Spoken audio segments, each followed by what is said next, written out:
Alors, Calibri, je vais te dire quelque chose sur Kempta, après je vais sortir. Brice Nietzsche m'a dit ceci de Kempta. Kempta est le seul, Brice Nietzsche est le seul qui allait loin. Kempta a eu l'asile derrière le député Nietzsche qui le manipule. Donc, on a organisé quelque chose, il est venu ici et on lui a dit, crie, parle. Et là, tu auras l'asile. Et maintenant, c'est pour plaire à son père spirituel qu'on appelle l'honorable Nietzsche. Le vrai combattant s'appelle Brice Nietzsche. Alors, je vais te faire donc des révélations. Kempta est venu me voir avec Jean Crépin-Yamsi. Il m'a dit, enlevons Brice Nietzsche du code. Mais comment tu peux croire qu'un grand combattant comme Kempta déteste Brice Nietzsche? Jean Crépin-Yamsi sait que ce que je dis est vrai. Et Brice Nietzsche et moi, on a fait un plan. On voulait voir jusqu'où peut aller Kempta. Brice Nietzsche n'a jamais mis Kempta dans les secrets des plans de guerre que nous organisions. Alors, Brice Nietzsche qui organise la rébellion armée, des mouvements avec des chefs rebelles, Emmanuel Kempta qui se dit grand combattant, veut qu'on enlève Brice Nietzsche comme président du corps. Ça ne te dit rien? Un Calibri, ça ne te dit rien? Parce que Kempta n'est pas un combattant. Kempta est manipulé. Et le vrai combattant était Brice Nietzsche. Donc il a voulu qu'on l'enlève comme président du code. J'ai refusé. Brice Nietzsche sait que ce que je dis est vrai. Nous étions dans le domicile de Jean Crépin-Yamsi. Parce que c'est lui qui prend des contacts pour créer la force, le rapport de force à l'époque où j'étais là-bas. C'est Brice Nietzsche. Ce n'est pas Kempta. Alors, comment Kempta peut venir s'opposer à Brice Nietzsche? Qui m'a mis en contact avec des grands chefs de guerre qui étaient déterminés. Je vais d'ailleurs vous faire une révélation. Tellement Brice Nietzsche a infiltré le régime que nous avions un membre de la famille présidentielle qui habitait la résidence de Ney, qui nous avait presque donné les bulletins de santé du président Biya, de son épouse et des mouvements bancaires. Est-ce que vous savez ça? Brice Nietzsche m'a mis en contact avec ce membre de la famille présidentielle. Il n'a mis ni Kempta ni quelqu'un d'autre. À ton avis, pourquoi? Comme Kempta est un grand combattant, pourquoi Brice Nietzsche se méfie de lui? Je vais te faire une révélation. Calibri, écoute bien. Brice Nietzsche a été empoisonné. Ils sont allés à Nice, dans les histoires de la fondation Moumi. On a volé son passeport britannique. Brice Nietzsche a fait un mois ici, il logeait chez le général Wantou et il venait chez moi. On a empoisonné Brice Nietzsche, il me l'a dit. Qui l'a donc empoisonné? Les combattants. Les combattants. Parce que parmi les combattants là, il y en a qui travaillent avec la DGRE du Cameroun. C'est ce que toi tu ne sais pas, tu es naïf. Qui ont livré Guérandi, qui font semblant. Alors, qui t'a dit, mon petit Calibri, que parce que tu t'agites, tu cries, tu hurles, tu es un vrai combattant? C'est là le commissaire de police qui intervient. Alors, les agents doubles sont ceux qui hurlent, qui crient le plus pour faire la diversion. Est-ce que tu entends ça? Les agents doubles sont ceux qui crient le plus et hurlent. Moi, j'ai eu un colonel camerounais au téléphone. Il est du renseignement militaire. Il était redouté. Je lui ai dit, mon colonel, qu'est-ce qui se passe même? Le colonel m'a dit, commissaire Zogo, ne t'inquiète pas. Ne t'inquiète pas. Les 3/4 des agents de la base sont sous notre contrôle et nous renseignent. Calibri, écoute bien. Il est Valsero là. Alors, je t'ai parlé d'un voice, d'un colonel avec Boris Berthold qui marchait avec vous, qui disait que je t'ai envoyé 1 million. Pourquoi tu n'as jamais fait un direct pour parler de ça que, mais comment un colonel de l'armée du Cameroun peut donner 1 million à Boris Berthold? Pourtant, tu penses qu'il est un grand combattant. Toi, tu t'attaques à moi. Et vous, vous dites qu'ils ne peuvent pas me faire confiance. Est-ce qu'eux-mêmes sont des combattants? Je viens de te démontrer Kempta qui voulait livrer Brice. Brice Nietzsche qui était très avancé dans le chemin de la guerre. Comment Kempta peut vouloir le livrer pour le remplacer à la tête du code? Comment ils peuvent empoisonner Brice Nietzsche? Brice Nietzsche a fait 2 ans à l'hôpital. On nettoyait jusqu'aux intestins. On l'a empoisonné. Qui l'ont empoisonné? Mais tu es un enfant, Calibri. Fais attention. Tu as la fougue, tu as la rage. Mais dans le combat que tu mènes là, il y a beaucoup de traîtres. C'est là où je te dis que je suis un commissaire, je sais de quoi je parle. Tu comprends? Celui qui dit que je mens comment? Brice Nietzsche sait que ce que je dis est vrai. J'ai les documents. On l'a empoisonné, il me l'a dit. Il ne peut pas démentir. Et on a eu une réunion, Kempta voulait. Si je mens, Jean Crépin-Yamsi est là. Kemta même est là. Chez Niamsi m'a dit enlevons Brice Nietzsche de la tête du code. Comment je mens? On a refusé. Allez poser la question à Brice Nietzsche, à Jean Crépin Niamsi. Ils vont confirmer. Ils vont confirmer. Et Brice Nietzsche a été empoisonné. Il me l'a dit, sa femme le sait. Par les combattants. Et Brice Nietzsche m'a dit qu'il y a des combattants qui sont en lien avec la DGRE camerounaise et qui ont livré Guérandi et tout. On les connaît. Alors, Calibri, je vais donc te donner une information. Lorsque j'ai donc le colonel, il me dit, mon commissaire, ne t'inquiète pas. Je lui pose des questions. Caroline Pengan, qui est là? Est-ce que tu sais que Caroline Pengan est l'amie de l'ambassadeur du Cameroun en France et qu'elle a un parent écam et qu'elle est agent double? Et c'est vous que ça avait surpris qu'elle aille au Cameroun. Pourtant, elle était en face de nous au Méris. Arme au point, caillou en main. C'est quand elle va au Cameroun. Caroline Pengan a fait beaucoup d'affaires quand elle travaillait dans une banque avec les autorités du Cameroun, notamment l'ambassadeur. Sais-tu quel rôle elle joue? Mais toi, ton acharnement, et vous, les pseudo-combattants, c'est contre moi. Vous ne me faites pas confiance. Pourtant, les tops sont là-bas. Ceux qui vous livrent et vous vendent. Je te donne les noms.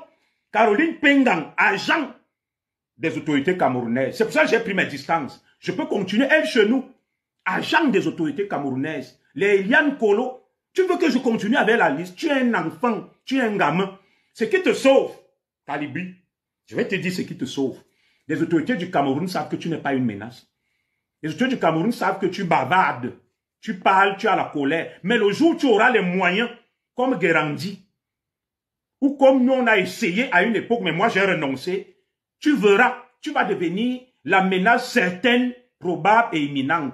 Sors du bavardage des meetings, des manifestations, mon petit. Allons, organise quelque chose que peut-être tu veux assassiner le président Biya en France. Ou bien tu veux monter une opération kamikaze. Puisque tu dis que, je n'ai pas dit que j'encourage. Tu veux libérer le Cameroun. Tu ne connais pas les Aoussa. Ils viennent, ils s'explosent. Ils règlent le problème. Pourquoi tu ne le fais pas? Comme tu es un grand combattant. Pourquoi tu ne le fais pas? Est-ce que libérer le Cameroun, c'est dans les actes, les meetings, le bavardage? Tu as beaucoup de possibilités pour être un héros, un martyr et libérer le Cameroun. C'est pas sur Paris où tu es contrôlé, cerné par la DCRI et la DS, comment on appelle ça? La direction de la DGRE française, c'est la direction du service extérieur. La DSE française, les services secrets. Vous êtes surveillés, mis sur écoute, vous ne pouvez rien. Quand tu vas à la préfecture pour organiser une marche, tout ce que tu fais là, ton téléphone est sur écoute. Les députés que tu rencontres sont des honorables correspondants. Ils renseignent, partent tout dire aux autorités de leur pays qui collaborent avec le Cameroun. Tu es un enfant. Je t'ai dit que les 3 quarts des militants de la base sont des agents d'où. Maintenant, je vais te dire, mon petit Calibri, avant de revenir sur Valsero, ce message s'adresse à vous. Mon petit Calibri, écoute-moi très bien. Il y a eu 3 temps dans la lutte. Sur ces 3 temps, on a trouvé des aînés qui étaient les Brice Nietzsche, les Moïse Esso, les Napi Tayindoum. Écoute ça très bien. Les Napi Tayindoum, ces anciens combattants, les Corentin Tala, les Wafo, c'était anciens. Quand je suis arrivé, les René Mélon et consorts, certains sont morts. Ils étaient des combattants. Ils m'ont accueilli. La deuxième vague des combattants, c'est les moi. Des gens Crépin Niamsi. Et après, tu es arrivé, tu es un combattant, moi je le sais. Maintenant, pose-toi une question. La dernière vague des combattants qui est arrivée avant 2018, les Niat, les Kamois, tout ça là, sais-tu pourquoi ils sont venus dans le combat? Sais-tu pourquoi il y a eu même la basse? Non, tu ne le sais pas. Alors, je vais te dire, le combat a été détruit même par eux. Parce que la basse, je vais donc t'expliquer, Calibri, écoute bien ton grand frère. La basse a été créée par l'entourage du président Paul Biya pour empêcher au président Paul Biya de voyager, de venir se faire soigner pour qu'il meure afin qu'il prenne le pouvoir. Écoute ça très bien, ouvre grandement tes oreilles. Pour qu'il meure.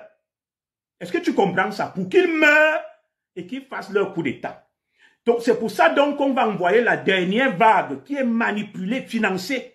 Ceux qui sont venus après que leur cible était Paul Biya. C'est pour ça que ces gens ne touchaient jamais aux collaborateurs de Paul Biya.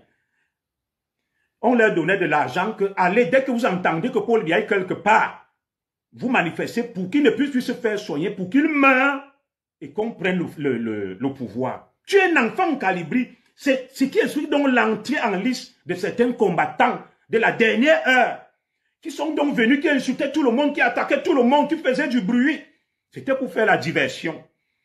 Quand dans mes réseaux, dont on m'a mis en garde, parce que tu as dit quelque chose d'intéressant, que nous menions le combat Calibri. Toi, Max Seigneur d'Ivoire, qui lui-même est un infiltré, Général Bara, qui elle-même est une infiltrée, tu ne le sais pas. Tu ne le sais pas. Et Sissima et moi, nous étions 4. On parlait. Bon, pose-toi donc une question. Les fêtards qui viennent dans le combat, les Niates, les Kamois, les gens qui faisaient la fête, qui buvaient, qui mangeaient, pourquoi sont-ils venus dans le combat? Pourquoi il y a eu des problèmes? Les El Chenou, les Caroline Pengan, la dernière vague, ce que tu ne réfléchis pas. Cette vague-là est venue envoyée et financée par l'entourage du président Biya. J'ai tous les documents. C'est là où j'ai pris du recul pour casser le mouvement parce que leur objectif n'était pas le changement ou la lutte. Leur objectif était de brouiller les pistes. Leur objectif était de brouiller les pistes. De brouiller les pistes pour que le président Biya meure à petit feu. Non pas pour qu'il y ait le changement, pour qu'eux prennent vite le pouvoir. D'où donc la 4e génération de la basse. La basse. Donc tu crois être le commandant. Tu n'es aucun commandant d'une basse. On t'utilise, tu es l'idiot utile. Des gens sont là. Ils mangent l'argent, on les manipule. Ils sont en lien avec l'autorité. Mais toi, tu te focalises sur moi. Tu te lèves pour dire qu'ils ne te font pas confiance. Et eux qui leur font confiance. Je t'ai dit Kemta, qui fait le bruit pour l'asile manipulé par l'honorable Nietzsche. Et qui demande qu'on dégage un grand combattant comme Nietzsche. Brice Nietzsche, le petit frère de l'honorable. Qui m'a donné tous les contacts. Brice Nietzsche allait même jusqu'à me donner un contact d'un membre de la famille présidentielle à la résidence de Neyi, qui était mécontent de sa famille. Il n'a donné ça même pas à Kemta.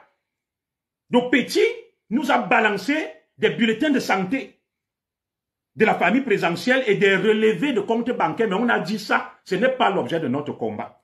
Alors toi, Calibri qui parle, est-ce que tu sais que dans la lutte, on recevait de l'argent pour voyager qui venait même de Marafa, par Brice Nietzsche, via son avocat qui est ici, qui nous disait allez manifester à Genève et tout, il nous payait les billets d'avion et tout. Est-ce que tu le sais? Tu es un gamin. Est-ce que tu sais par exemple que, père son âme, le cardinal Christian Toumi injectait de l'argent dans ce truc et les gens mangeaient? Arrête ton petit bruit. Tu es courageux. Tu as le courage, mais tu es naïf. Parce que toi, tu crois que c'est moi le problème. Moi, je n'ai demandé à personne de me faire confiance. Parce qu'ils n'incarnent pas la lutte.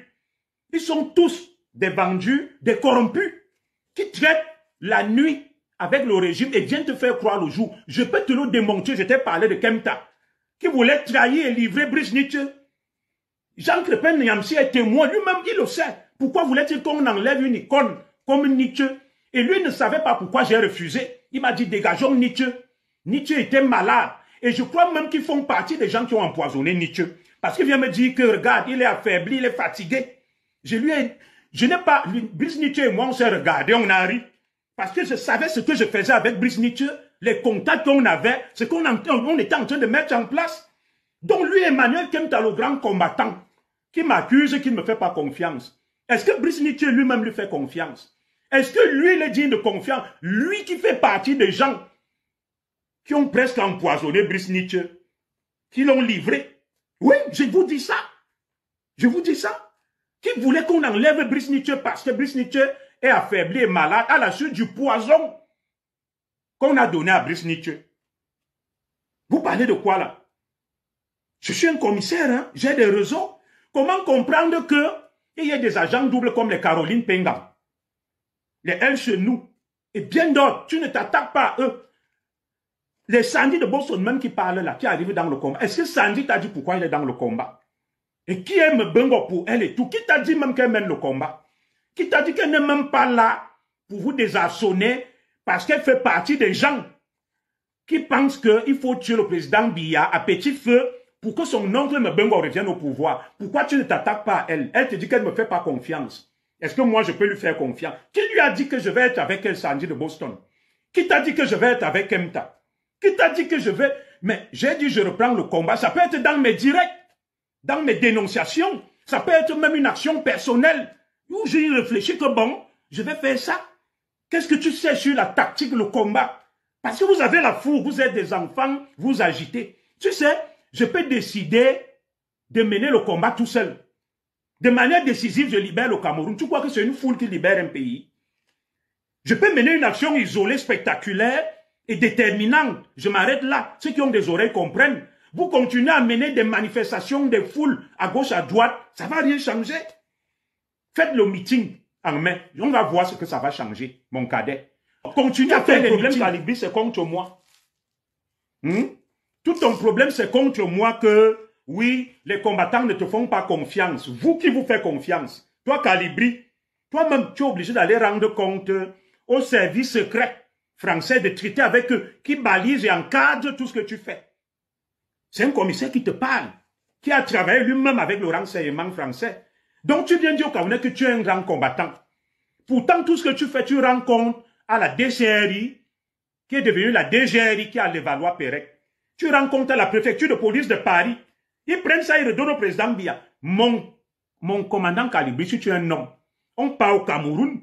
Ou alors, tu organises une action. Je n'ai pas envie de parler, pourquoi ne me poursuivre pas en justice? Tu sais ce que tu peux faire en dehors des meetings. 5 000 € que Eto te donnait pendant des années. Viens dire au Camerounais. Sinon, moi, je vais le dire. Sinon, je vais le dire. Ces 5 000 € venaient du haut.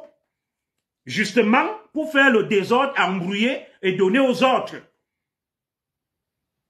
Pour qu'on aille boycotter, manifester, déranger le président Biya. C'était l'argent de la base autour du président Biya. La base autour du président Biya, c'est ce que tu ne veux pas dire aux gens.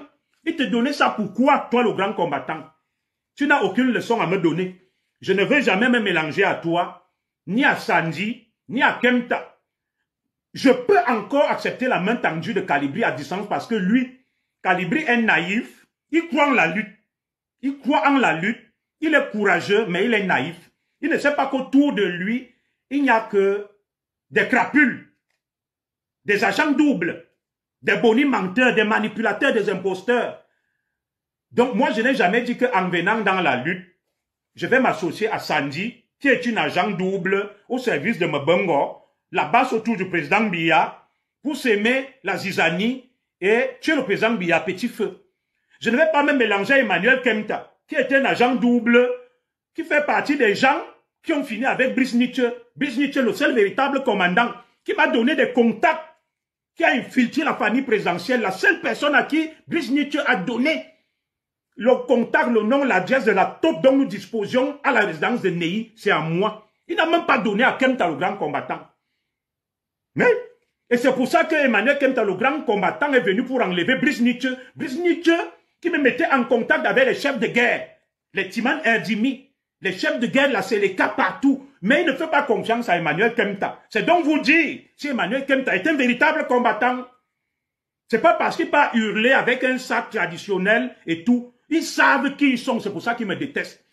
Ils savent qui a livré Guérandi. Parce qu'au Cameroun, l'État du Cameroun s'occupe des vraies menaces. Moi-même, je ne suis pas une menace. À l'époque où j'étais une menace, l'État du Cameroun m'a sorti les yeux. J'ai renoncé. Tout cela rencontre les services secrets français, européens, occidentaux. Alors, la vraie menace au Cameroun, ce sont les ambazoniens. Kalibri écoute ça. C'est pour ça qu'ils ne vivent pas en France. Tu as vu à Yabacho Lucas, il pas vivre en Finlande, en Suède. Parce qu'en France, tu ne peux rien faire. En Europe, tu ne peux rien faire. Tout ce que vous faites là, vous êtes encerclés, mis sur écoute. Vous allez raconter des histoires aux agents secrets français qui reportent tout au Cameroun. On a des accords. Vous êtes des naïfs. Vous êtes surveillés sur écoute. Vous croyez faire le combat, vous ne menez aucun combat. Et moi, je ne me mélange pas dans ça.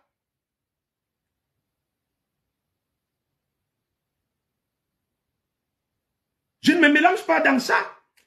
Parce que je suis renseigné. Je sais que la base est truffée d'agents doubles. Des crapules qui vont te livrer, t'empoisonner.